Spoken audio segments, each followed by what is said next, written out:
Olá, muito boa noite. Eu sou o Rodrigo Martins, Dr. Camisinha. Hoje nós estamos aqui para mais um programa. E você que está chegando agora, por favor, compartilhe nas redes sociais, no Facebook. Também siga-nos, por favor, no YouTube, no Instagram e baixe o nosso aplicativo que tem mais de 10 mil downloads e tem muita novidade lá para você.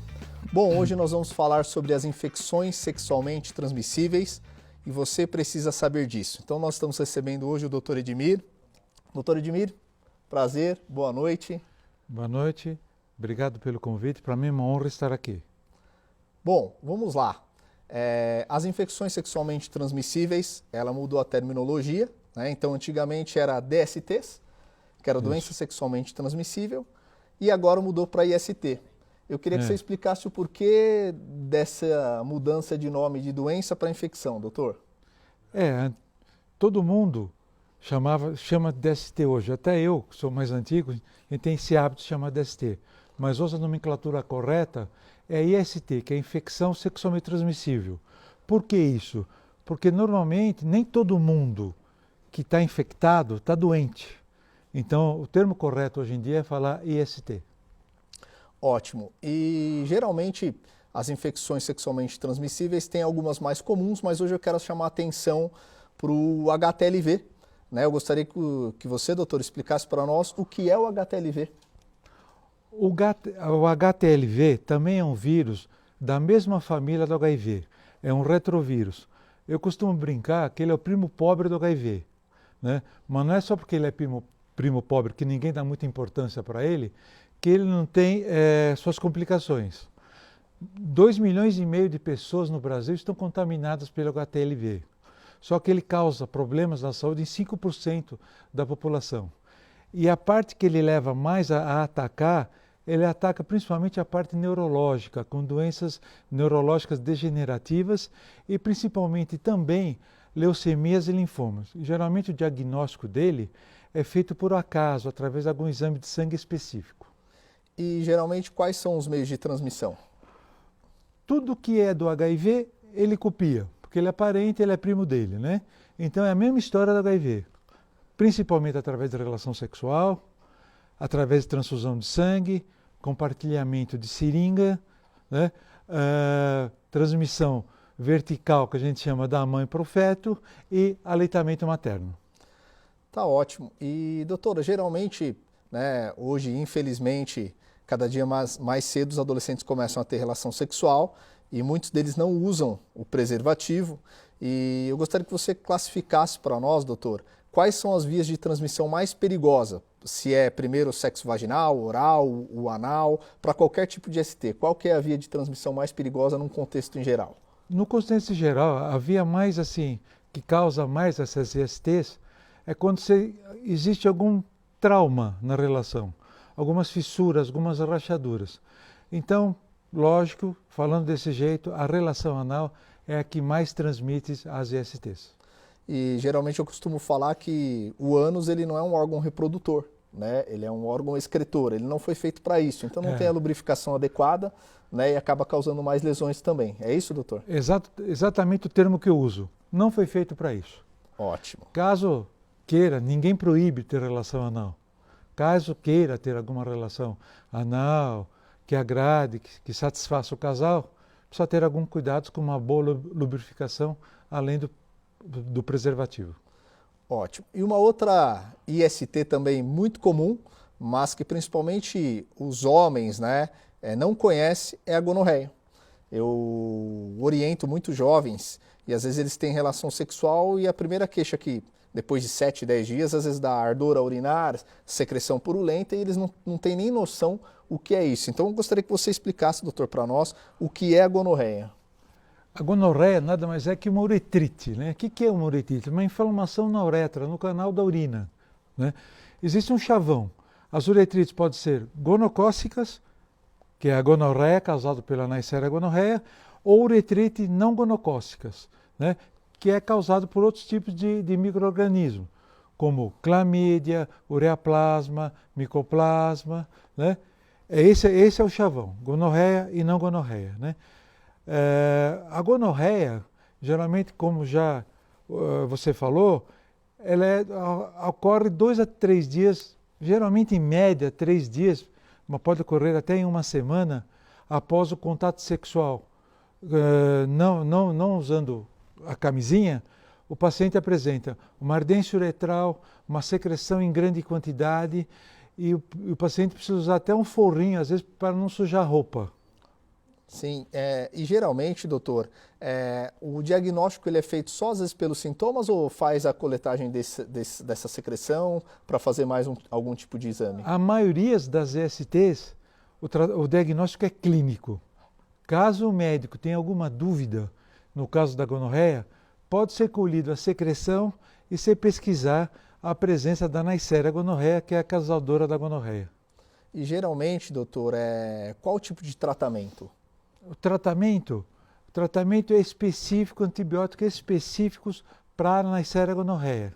E se você não tratar direito, essa uretrite gonocócica aí pode levar a uma uretrite crônica, aí podendo dar problemas um pouco mais sérios. E geralmente, doutor, principalmente na Europa, né, surgiu a supergonorreia. Né, geralmente justamente pelo uso incorreto do antibiótico. Isso está acontecendo no Brasil, a supergonorreia já, ou ainda não chegou aqui? Ainda não chegou aqui. A supergonorreia está em basicamente 3 países na Europa. Está na França, na Espanha e na Bélgica. O que é essa supergonorreia? Exatamente o que você falou. São antibióticos mal dados, não foi tratada direito a gonorreia, e ela está criando uma resistência a esses antibióticos. Aliás, não só na gonorreia está acontecendo isso. Está acontecendo em outras bactérias também, o aumento dessa resistência bacteriana aos antibióticos. E hoje a gonorreia ela também pode ser no olho, né? Ou oftalmia gonocócica, sim, principalmente às vezes pode passar na vertical, né? Mas também sim, hoje na fase adulta, doutor, é possível pegar gonorreia nos olhos? É sim. Se o paciente vai urinar, está com secreção, não lava a mão e vai coçar o olho, com certeza ele vai levar o líquido contaminado da gonorreia no olho. Na criança que você falou, existe também a gonorreia, né? Porque quando nasce, quando a criança passa pelo canal do parto, a contaminação do canal do parto com o olho dá oftalmia gonocócica. Por isso que hoje ainda é feito, há muitos anos, a técnica de Credé, que se pinga nitrato de prata no olho da criança justamente para evitar essa gonorreia no recém-nascido. Ótimo. Bom, nós estamos aqui no ABC, né, apesar do programa ir para a internet também, compartilhar, atingir Brasil e Europa também. Né, com a sua experiência, doutor, você que atende aqui em Santo André, gostaria que você desse a sua visão ampla, né, se os casos aqui no ABC têm aumentado, porque saiu no Diário do Grande ABC, a gente não tem esses dados atuais em 2019, mas já saiu que nos últimos 5 anos, principalmente a sífilis, ela aumentou 289%. Na sua visão, no seu dia a dia da clínica, o que você observa? Existe um percentual de atendimentos de pessoas com ISTs? Sim, as ISTs estão aumentando de um modo geral. A gente está vendo muito mais gonorreia hoje em dia. Sífilis, então, o aumento que está tendo é um absurdo da quantidade de sífilis que está ocorrendo, não só no ABC, mas assim como no Brasil, provavelmente no mundo inteiro. E hoje aqui, as pessoas que estão no ABC, elas podem procurar um CRT, um centro de referência. Fala um pouquinho sobre isso, porque o público é leigo. Às vezes as pessoas não sabem onde procurar ajuda, né? Ou onde fazer um diagnóstico correto. Excelente. Muito boa pergunta essa aí. Todas as unidades de saúde aqui na região do ABC estão preparadas para fazer teste rápido dessas ISTs.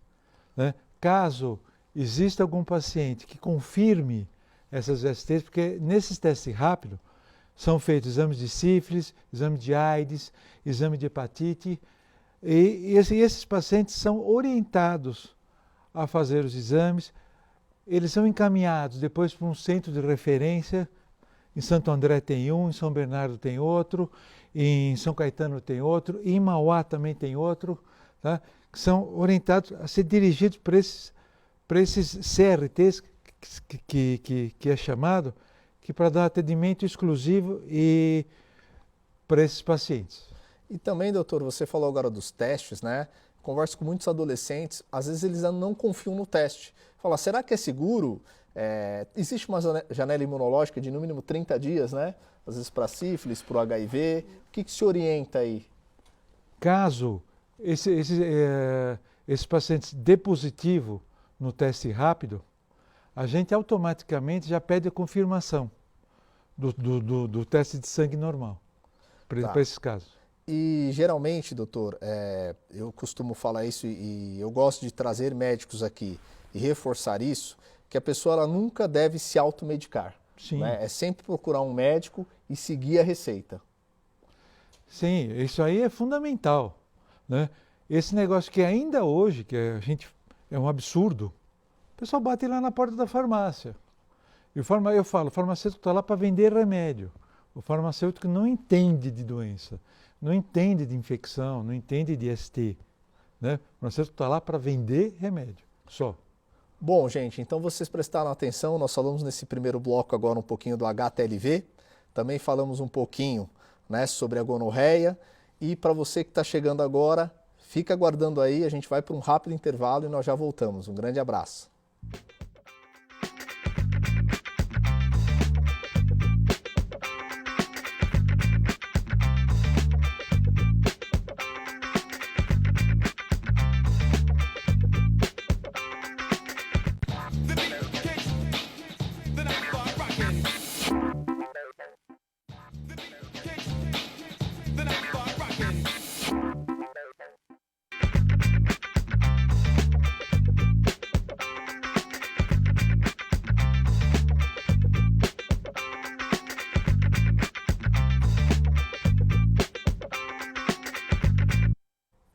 Olá, já estamos de volta. Hoje nós estamos falando sobre as infecções sexualmente transmissíveis. Você precisa saber disso. Mas se você está chegando agora, compartilhe, por favor, né, este programa que é de muita importância na utilidade pública. As pessoas precisam saber dessas informações. Você também pode seguir as redes sociais do Dr. Camisinha que está passando aqui embaixo. E caso você tenha alguma dúvida, você pode enviar por e-mail ou escreva aqui que nós iremos responder. Bom, no primeiro bloco, né, nós falamos de algumas STs e agora a gente vai falar um pouquinho da sífilis, né, que é uma doença que explodiu no Brasil. E, doutor, eu gostaria que você explicasse para nós resumidamente aí as fases da sífilis, como que ela se dá, as características, tempo de uma e da outra. Hoje em dia a sífilis está tendo um boom mesmo dos casos de sífilis, né? Então o que acontece? A sífilis é causada por uma chamado treponema pálido, que é o causador da sífilis. O paciente, quando entra em contato com a sífilis, ele apresenta a sífilis primária. O que ocorre na sífilis primária? O paciente apresenta uma lesão única, geralmente é indolor, é de fundo liso, uma secreção um pouco serosa, que não tem tanto cheiro. E, às vezes, essa lesão, ela cicatriza sozinha. Então, o paciente acaba nem procurando médico ou algum serviço específico das STs, porque acha que machucou numa relação. Né? E não é verdade. Aquilo cura sozinho e um mês, mais ou menos aproximadamente, ocorre a sífilis secundária. O que caracteriza a sífilis secundária? Vários sintomas, mas o que mais caracteriza, que a gente chama de roséola sifilítica. O paciente apresenta uma mancha, um eritema em todo o corpo, em dorso, pegando palma da mão e planta do pé. E se passar um tempo também, podendo correr até 3 a 12 anos depois, o paciente apresenta sífilis terciária. Essa sífilis terciária pode dar alteração de cardiopatia até chegando a dar demência, em alguns casos. Falava-se que antigamente muitos pacientes que estavam internados em hospital psiquiátrico era porque tinha sífilis terciária, não porque tinha alteração psiquiátrica. E para quem às vezes nunca ouviu falar, às vezes eu te desafio a você procurar no Google as imagens de uma sífilis terciária, que são horríveis, né? São chocantes, porque dá neurosífilis, a pessoa, além de dar demência, ela pode perder partes, né? Da orelha, do nariz, porque é algo que realmente é assustador, né? E, doutor, ela é altamente contagiosa, né? Sim, em todas as suas fases ela é transmissível. E existe sífilis ocular? Tem. Então, por exemplo, na sífilis terciária, o paciente pode ocorrer sífilis ocular levando à cegueira. E geralmente, doutor, qual o tipo de tratamento mais adequado? Né? E se a pessoa, às vezes, ela tem alergia a benzetacil, eu queria que você explicasse isso para o público. Então, todas as fases da sífilis, o tratamento é a benzetacil que você falou, né? A famosa penicilina benzatina, né? Que é a benzetacil. Tirando a dor, ela é de fácil aplicação, geralmente você dá intramuscular, a sífilis primária ou secundária você pode dar dose única, a terciária você tem que dar intervalos de uma semana e dar 3 doses de uma aplicação de 2.400.000 unidades, né? E é importante a pessoa, ela às vezes toma 1 ou 2 injeções e para, né? Não, ela tem que tomar todas, né? Não, tem que tomar todas, fazer o tratamento completo, porque aí depois a gente vai ficar acompanhando os exames de sangue que a gente faz para o diagnóstico, porque os exames de sangue servem para diagnóstico e acompanhamento. Então, se você tem a suspeita clínica, você faz os exames, você faz o diagnóstico, e esses exames depois, dependendo do nível, você serve para depois ficar acompanhando, para ver se o seu tratamento foi eficaz. E se o paciente tem alergia, que você falou da pergunta anterior, ou você faz uma alergia à penicilina, ou você faz uma dessensibilização desse paciente usando corticoide ou antihistamínico, ou você dá outro tipo de antibiótico que cubra, que atenda esses pacientes portadores de sífilis. Ótimo. E, doutora, a sífilis ela também pode ser transmitida pelo beijo? Dificilmente. Dificilmente ela é transmitida pelo beijo. É mais as formas tradicionais mesmo, né? Sim. De relação sexual, transfusão de sangue, compartilhamento de seringa, né? Toda essa parte mais importante é a parte sexual mesmo. E, doutora, eu queria falar um pouquinho também sobre o HPV, né? O HPV é algo que atinge mais de 50% das mulheres que são sexualmente ativas, né? E quantos tipos de vírus HPV existem hoje? Existem mais de 200 subtipos de HPV hoje em dia. Cada vez está aparecendo mais. O que a gente tem que ter mais cuidado, assim, que a gente tem mais ter noção dos HPVs, que é o 6 e o 11 e o 16 e o 18. Só para... O 6 e o 11 é que provoca lesão benigna, que é aquelas verrugas, né, do HPV, a famosa crista de galo, que o povo chama de crista de galo, e a 16 e 18 é o que causa o câncer, né? Além disso, eu gostaria de comentar também que o HPV não só causa o câncer na mulher, mas está dando uma alta incidência hoje em dia de câncer de garganta e câncer anal, geralmente em homens, em adultos jovens, porque está muito relacionado com o tipo de relação, principalmente nessa fase de homossexualidade. Bom, gente, é muito importante nós falarmos disso, né? Porque aqui no programa a gente fala sobre educação sexual. Então não importa a sua orientação sexual, mas existem dados que contra números a gente não pode argumentar. Então, para você, né, que tem uma relação homoafetiva, é muito importante que você saiba disso e se cuide, porque um jovem hoje com câncer de garganta, né, principalmente por um HPV, a pessoa, o que ela menos vai imaginar é que ela adquiriu por uma relação sexual.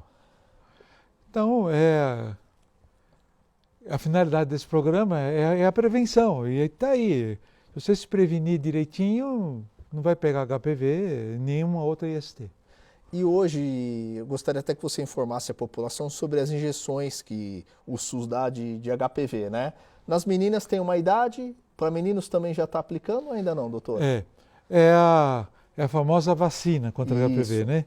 A vacina que nós temos hoje no SUS, que tem no serviço particular também, é a vacina quadrivalente para o HPV. Aquele que eu falei, né? Ela pega os 4 tipos principais do HPV, o 6, o 11, o 16 e o 18. O SUS dá de graça hoje em dia Antigamente começou só com as meninas, né? Hoje em dia já também está dando para os meninos numa fase até 14 anos.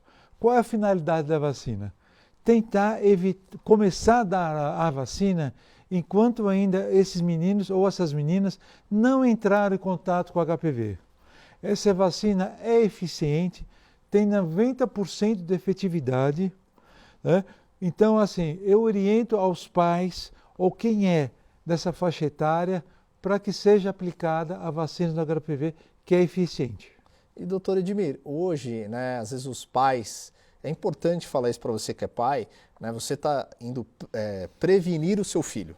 Então não é achar que você vai dar uma injeção nele, que ele vai iniciar a vida sexual no dia seguinte. Então é importante essa consciência dos pais Sim. E ter essa prevenção, porque o adolescente às vezes ele não vai sozinho, tem medo de tomar a injeção, né, mas é importante para os pais, né? Eu gostaria que você reforçasse isso, doutor, a importância dos pais levarem os filhos. Sem dúvida, né? Acho que a iniciativa, ainda mais nessa faixa etária, né, que começa, você pode começar a dar às meninas a partir dos 9 anos. E você não está estimulando a sua filha com 9 anos a ter relação sexual. Você está prevenindo a tua filha, né? Ou o teu filho, quando começar, você tem que a partir dos 12 anos, 13 anos, até os 15, 16 anos, onde se deve dar para os meninos, né? Aquele se previna, né? Você tem que prevenir os dois, tanto o menino quanto a menina. E hoje, doutor, se a gente tivesse um número mais ou menos, quantas ISTs existem hoje no mundo ou no Brasil? Entre 17, 20, por é mais ou menos aí, né? E cada vez está aparecendo uma nova, cada vez, que nem, eu falo assim, existe um molusco contagioso. Hoje, eu via quando eu me formei há 30 anos atrás, agora está voltando de novo esse molusco contagioso, que é um outro tipo de verruga também. Cada hora volta. Antigamente, vamos fazer a comparação com o sarampo hoje em dia. Sim. Está voltando todos porque ninguém está se prevenindo. E o molusco, ele é uma verruga, mas é causado por bactéria, por vírus? É um vírus também, é o poxvírus, tá? Que está voltando a entrar em contato de novo com a população hoje em dia. E proporcionalmente, hoje ele está dando mais em homem ou mais em mulher? Mais em homem. Mais em homem. Mais em homem. Tá. E o diagnóstico? Para variar é clínico. Tá. Depende do médico. Medicação? Cauterização. Cauterização? Cauterização. Queimar as verrugas. Tá. Isso é muito importante de nós falarmos, doutor, porque tem muitos homens que quando tem uma verruga genital, né, eles às vezes perguntam, mas vai queimar, vai arder, tem que tomar injeção. Explica esse processo. Você pode, o tratamento que nem eu falei é cauterização. Você pode fazer uma cauterização química, o próprio médico dá um aço para o próprio paciente aplicar, ou a cauterização elétrica, que o próprio médico vai lá e cauteriza essas lesões com bisturi elétrico. Ótimo. Bom, nós estamos chegando no final do programa. Doutor Edmir, foi um prazer receber você aqui. Eu gostaria que você falasse aqui onde que você atende em Santo André, o endereço da sua clínica, por favor. Eu atendo aqui em Santo André, no consultório, aqui também é a USA Urologia de Santo André, onde nós temos aí o consultório há mais de 30 anos aí, principalmente focado nessa área de DST. Então tá joia, tá passando o seu e-mail aqui. Gente, se vocês tiverem dúvida, pode mandar um e-mail aqui pro doutor, que ele vai responder com todo o prazer. Muito obrigado pela sua audiência hoje. Ficamos aqui, fiquem com Deus, uma ótima semana e até a próxima segunda-feira.